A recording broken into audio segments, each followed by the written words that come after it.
Hi, and welcome to Retirement with Jim. On this channel, we discuss things such as retiring with a modest retirement fund and being able to actually just retire and enjoy your life and not have to work. And it's a look at my journey into retirement. So if you like my content, please hit the like and the subscribe button, and feel free to add comments. I always love to hear from everyone and what their thoughts, whether they agree or disagree. Also on other ideas you might have and would want me to discuss. So with that, let's get started. So today we're going to talk about the I don't have to. I don't have to get up and go to work every day. I love it. I don't have to means so much. It means really, I don't have to get up in the morning, and for me, 2 o'clock in the morning every day when I went to work. Long days. You're at work. Excuse me. You have to attend meetings. There's things you have to do. And take in mind, I'm certainly not saying that the things that I do with or had to do with work were bad. They're the requirements of the job. And so there's a lot of freedom in I don't have to get up in the morning. What do I want to do today? I was going to go do this, and I changed my mind. I don't want to. I'm just going to stay home, maybe relax and watch some TV. I'm going to go to the park, take a walk in the park, and enjoy Mother Nature, walking around out there, enjoying what I see and what I encounter, getting to talk with people and enjoy the interactions there. But the gist of it is really you have nothing but choices, in front of you. And that's a great thing. Absolutely a great thing. It is so wonderful to, have the ability to say, I don't want to do this today. I don't have to do that.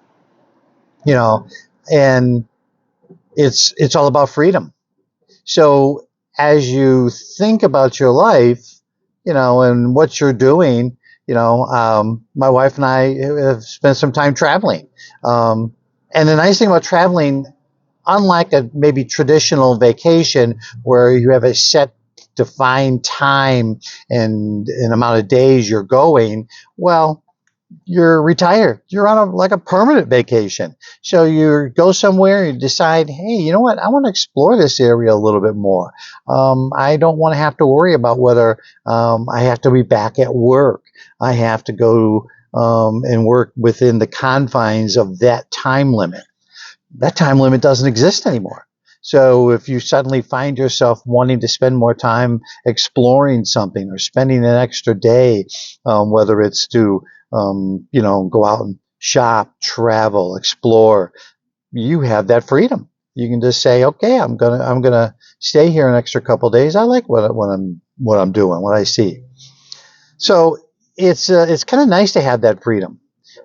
And I tell you, I didn't know the value to it until I started having the ability to go, nah, I don't want to do that today. My wife would be like, what are you going to do? I'm not sure. And so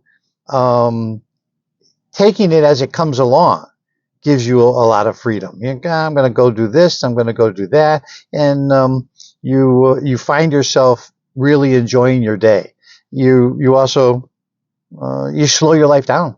You get to really enjoy not rushing, going anywhere, doing anything. And you can say, I started something, maybe a project. You know what? I'm going to finish this, tomorrow. I'm going to finish this next week. I'll let this go.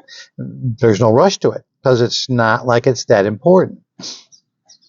So as you do these things, you get to see exactly what makes probably more sense to yourself and where you enjoy your time. But I remember, oh my God, work. I got to hit the KPIs. For those who don't know, that's key performance indicators. Those are things you're judged by your performance and maybe your department's performance, depending on what kind of work you do. To make sure you hit the numbers and the requirements for you to be successful at what is that you are doing. It's I never thought of that as being necessarily stressful, but once I didn't have it anymore, I was like, oh my God, I am so happy to not have to do that, to not have to worry about that performance, making sure I hit those numbers. It brings a freedom. Things like convincing people, come to work, do your job. Let's do the things you're paid to do. Let's spend a little less time, on your phone and actually doing the work that is necessary for you to do. And along with that, then you have the freedom to spend more time with family and friends. Hopefully, with family. Family is always a very tenuous thing. Hopefully you get along with your family. You're happy to spend that time with them. Families can be challenging, that's for sure. Time with your own kids, grandchildren. So there's a lot of things that are certainly a far more enjoyable thing to do.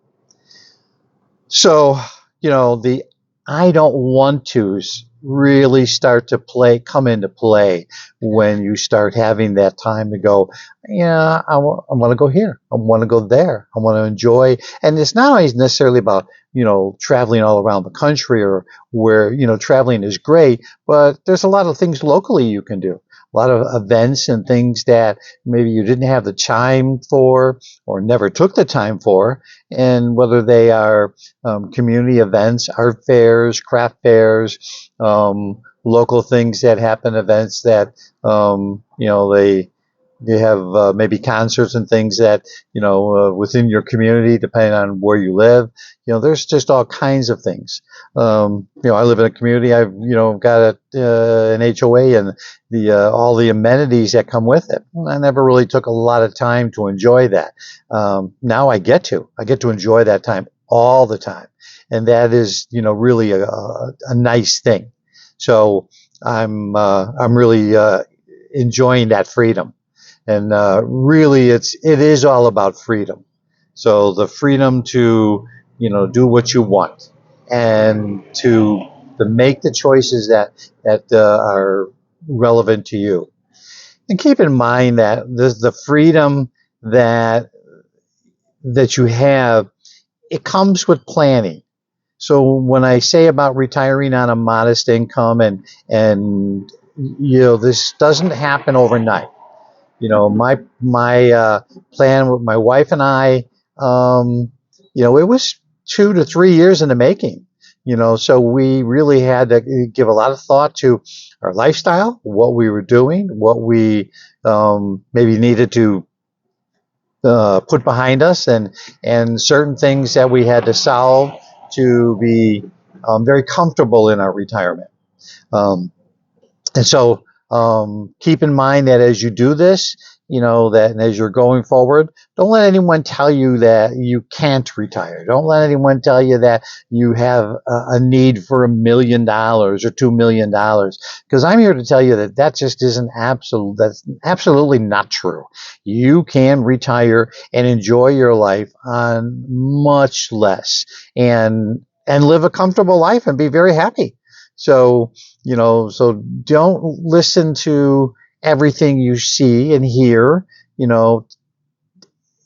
research it, investigate it, because there's plenty of things that you can do that you'd be amazed that don't cost you a lot of money, but you got to prepare for it.